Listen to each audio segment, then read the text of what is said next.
There's so many different ways to retire, obviously. We had a couple say we want to move to Austria, not your typical retirement place. So there's so many places you could put on the list.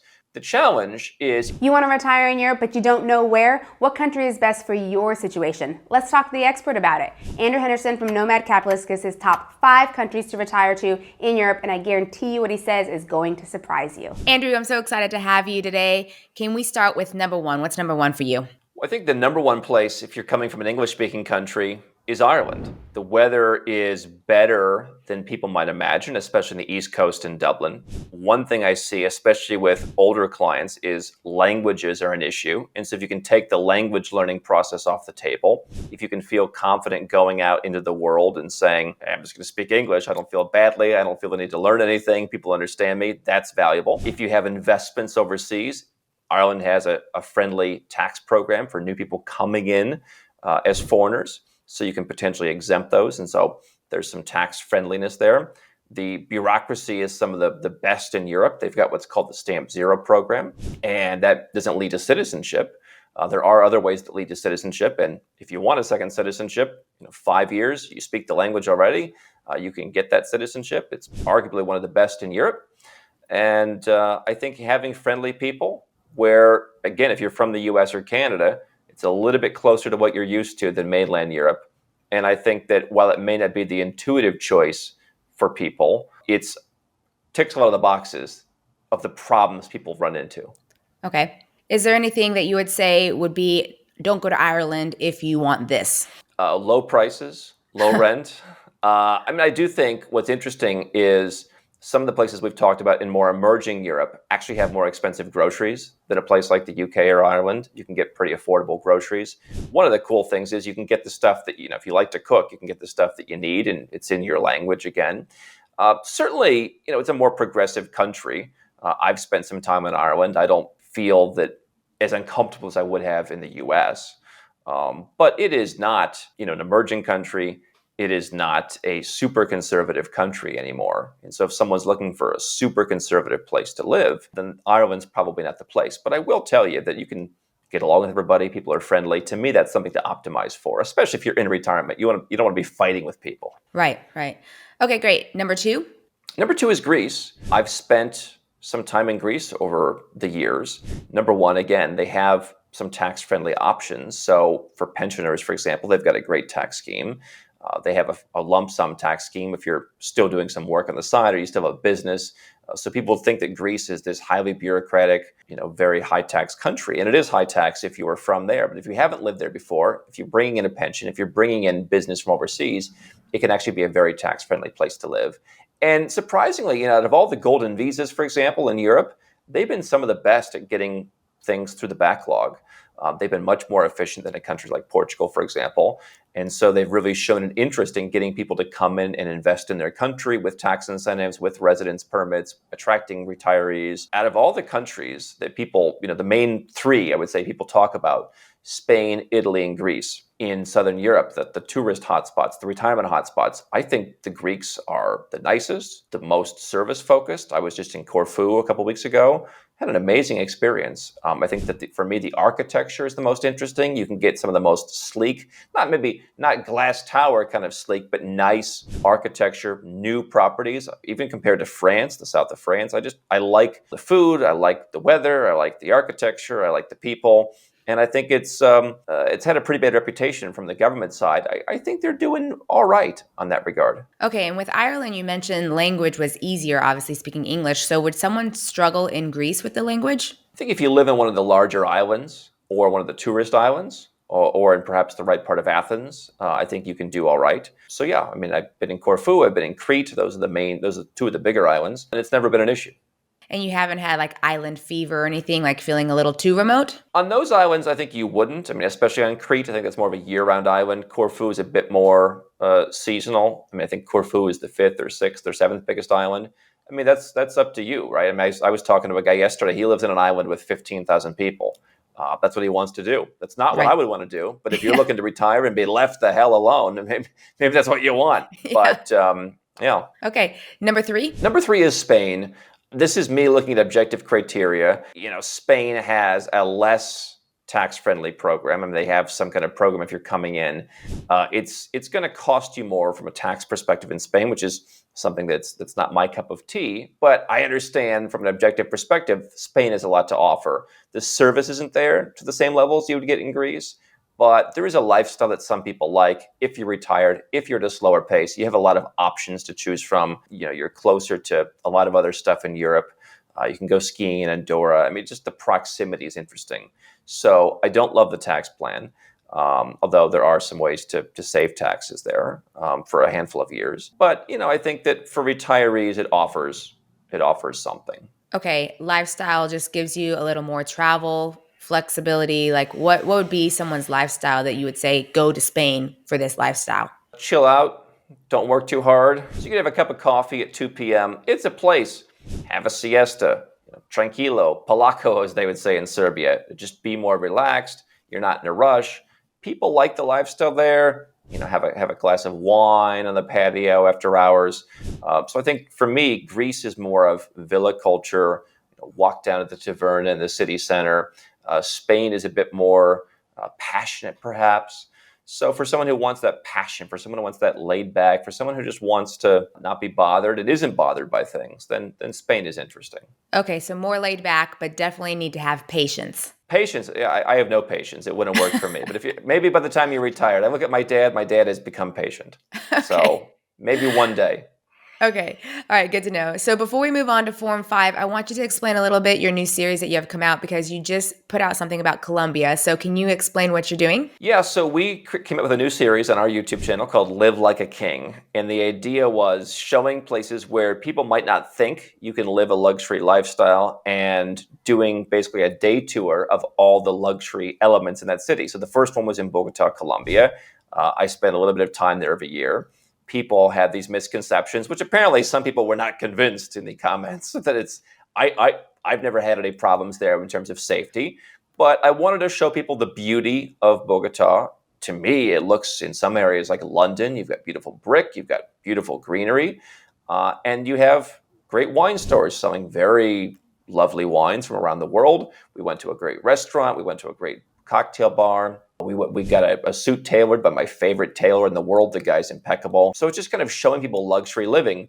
We're not going to do it in Switzerland anytime soon because I think people understand you can live like a king in Switzerland. But I want to show people, hey, I've been talking about emerging world countries for years. Some of them, Uzbekistan or something, that's a place to invest. It's probably not king worthy yet, but there's plenty of places like a Kuala Lumpur, like a Bogota, some places in emerging Europe where there's plenty of luxury living elements, and you should add those to your list at least of considerations. I think people think, hey, I have to move to Western Europe to retire because I imagine everywhere else is unsafe. There's no services. There's no this. There's no that. Quite frankly, I think the service that you would get, I was just in Cairo. That may not be king worthy yet either. The service there was better than the service I get in Monaco. And I think people should see that. Yes, definitely. All right. So viewer, go over to their channel to watch that series and of course get other resources from Nomad Capitalist. Now let's move on to number 4. Which is Monaco, actually. Oh, funny. Okay. We work with successful people at Nomad Capitalist. I think Monaco is this very misunderstood tax haven. It's zero tax. If I move to Monaco, it ain't zero tax.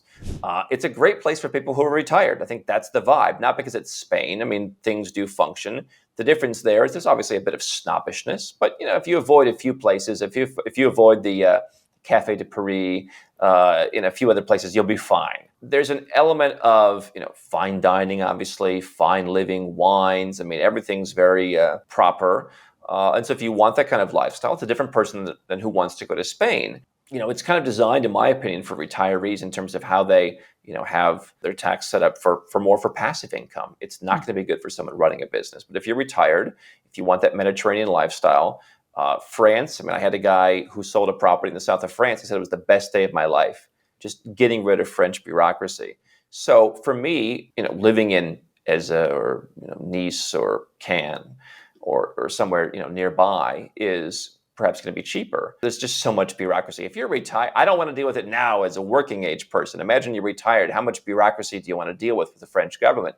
So if you want that lifestyle, I think Monaco is obviously expensive, but you can rent properties. The yields there are very low, so you can rent something for a tiny fraction of its purchase price. You can get a good, retirement tax plan. You can have this fine level of service. It's very sophisticated. It's a very exclusive address. So I think for someone who's been successful, you can rent small apartments for 5,000-6,000 euros a month. That's not nothing. There's a lifestyle there that appeals to some people. Okay, so maybe the cost of living is higher, but it offsets it by not as bad of bureaucracy. Yeah, I mean, living in France and dealing with their tax system and dealing with their just the bureaucracy if you want to buy a property, for example. I mean, it's a pain. And I think Monaco, it's a very small country, obviously one of the smallest. They've made things simple. It's easy enough to get a residence permit there. I really am a believer. And by the way, Ireland the same. I mean, it's almost bureaucracy with a smile. Why do you want in your golden years to be dealing with endless forms and paperwork in a foreign language? Monaco much easier to deal with for someone who has the money. Okay. And then you don't think that the tourism would get a little annoying at some point, or is there a way to avoid that? Yeah, I mean, they do have a lot of events that come there, the yacht show and the races and all that. Yeah, I think that's part of the lifestyle. If that's what you want. I mean, it's a high flying lifestyle. It is the opposite in some ways of Spain. Not that Spain is low flying, but it's more calm, and Monaco is not as calm. It's calm in some ways, but there's always something happening. You can live. There's areas of Monaco that aren't as touristy. You can live there, and they're cheaper. You don't have to live next to the casino, for example. Right. I looked at a bunch of buildings there last year. I mean, there's some areas that I think most of the year will be pretty untouched. Okay. And number 5? Number 5 is a bit more emerging. It's Montenegro. This is for someone who wants more freedom. They want the lifestyle, but they also want a lighter touch than what you would get in Western Europe. The one thing that Montenegro, if you want to have a residence permit there, is they really push you to live there the vast majority of the year. So that's always a question I would ask someone if I'm working with them is, are you looking to retire in one place? Are you looking to have a base and travel around a lot, right? So in Monaco, if you don't want to be there for the race, go somewhere for the week. You can probably rent your place out and make a fortune. But Montenegro is going to be more the kind of place where I have an apartment there, and the woman who pays my bills says I walk in and I pay with cash, and there's a couple guys at a card table smoking on a Tuesday afternoon. And it's just no one's in a hurry, but you don't have the rules that you have in the European Union. You don't have the regulations. Now you don't have all the services either. So if you want to buy furniture, it's a bit lower selection. It takes longer. I think it took me a year to get a bed imported from Italy or something. But there's just a very light touch. They leave you alone. It's just, I mean, it was funny. I had this woman come actually to Corfu, and we were driving around, and just I'm very much I may not like the rules, but we abide by the rules when we're in a place with rules. And she's just yeah, nobody's doing that. And that's just kind of the culture. And so, if you want a place where they're a bit more laid back, Montenegro's there. Porto Montenegro, the yacht club is beautiful. They've been expanding it amazingly. They have so many restaurants there now of all different cuisines. They have a great restaurant, the Regent Hotel, which is just kind of your typical seafood on the pier kind of fare. But they have Chinese food. They have all kinds of stuff, clubs, a co-working space. I hear more people going there. Vitalik Buterin, the Ethereum guy, is hosting events there. So it's just kind of rugged beauty. You have, unlike a lot of places, beautiful beaches and then quickly going up into these cliffs. And it's just a really pretty landscape. They leave you alone. It is more rugged in most of the country, but you also have this Porto Montenegro Yacht Club where you can go, and you could, now that there's enough restaurants and enough things to do, you could spend every day there if you want, going to the nice coffee shops, the fancy groceries, or you could go to the very kind of old school, almost kind of Yugoslav vibes, villages, or go back and forth. Okay, and overall cost of living is lower than the others on your list. I do think groceries there, are going to be a bit more expensive than a place like in Ireland because there's not as much selection. You can get just as fine of stuff, or you can get cheaper stuff. I think it's hard to beat a place like Ireland or Spain on pricing, but certainly cheaper than Monaco, maybe comparable to Greece. I'm not an expert in Greece groceries, but certainly, the cost of renting a property, that's going to be lower. So Ireland and Monaco, very expensive places for property. Greece and Spain, not as much, but Montenegro is it's in the middle because they use the euro. One of the places that would be interesting to see how it develops is next door in Albania. I was there 5 years ago. Vlora is in the center. Saranda is in the south, actually right across from Corfu. You can see Saranda from Corfu. Albania is the cheap place in that region with beaches, and they are building it up. I'm not sure it's there yet for a retiree, but it might be in the future. I mean, if you want cheap, you go to Saranda. They have their own currency in Albania, not the euro. And so you can get apartments for 25,000 euros. That could be the retirement destination of the future. But for now, if you want the polished Balkan jewel, I think it's Montenegro, but it's not going to be the cheapest place in Europe. But you're going to get more freedom. It's going to be a bit more chill in a way of we're not going to hassle you. All right, I noticed that Portugal is not on your list, and Portugal has been quite popular for a lot of people recently. So why is Portugal not on this list? Well, you said, pick the top 5. Portugal could be close. There's so many different ways to retire, obviously. We had a couple say we want to move to Austria. It's not your typical retirement place. So there's so many places you could put on the list. Portugal, I'm frustrated with the bureaucracy there and the slowness. They canceled their tax incentive. I feel like I don't have a problem with Portugal. If people want to retire to Portugal, they can. If, hey, I'm going to go and get my residence permit, it's going to be more bureaucratic. Maybe takes a little bit longer up front. And I'm cool with that. Once I'm in, I'm in. And hey, my issue isn't reducing taxes, then I'm fine with that. The challenge is if you're going to learn a language, I think Spanish in Spain is more useful. And I'm a believer in emerging markets. I think that for any number of reasons, it's good to have a foothold somewhere in Latin America. And so if you speak Spanish, that's going to make it much easier to go anywhere but Brazil. And so there's nothing against Portugal. I mean, I think it could easily be number 6. It could easily, take over one of these spots for some people. Just from, my perspective is limited bureaucracy, government's off your back, friendly for taxes. Please come to our country. We're glad that you're bringing your money here. And for those reasons, it may not, quite make the cut. But, it's a good place and there's people retired there. And, it's a faster place than Spain to get citizenship once you're living there. But again, you have to learn the language. And I think one of the things that I've seen with English speakers is an exaggeration of the ability to learn the language. Probably a lot of folks who are thinking about moving overseas already know a little bit of Spanish. It makes it a little bit more intuitive sense to them. So, that's a small point in favor of a place like Spain. By the way, there are so many places that you can move, not just in Europe, but at the world. One of the places we talk about this is we have our 4-day annual event. It's called Nomad Capitalist Live. We host it in my winter home of Kuala Lumpur. And we get together and we talk about this. And we bring in people from dozens of countries around the world. So you can not only hear us talk about the opportunities in different places to live, to invest, to bank, to get a passport, but you can also talk to the people who are actually doing it. So we've got about 750 people coming this year from all around the world. And we sold it out actually in 14 days. If you go to nomadcapitalist.com/live, you can get on the waiting list. But to me, if you come and see that event, you're going to see exactly what I'm talking about. What are the best 5 for me? What are the best 5 for you? What are the best 5 for someone else? I made this list with the idea of what does a retiree want? Right? They're probably not quite as focused on tax as I am. They're probably a bit looking to chill out a bit more than I am. And that's why a place like Spain made the list, even though I wouldn't live in Spain. But there's just endless options. And if you want to hear about it, Nomad Capitalist Live is the place. Spain is on Andrew's list, but Portugal didn't quite make the cut. Well, we lived in both and we compare them for you right here. Don't forget to subscribe. Now let's get moving.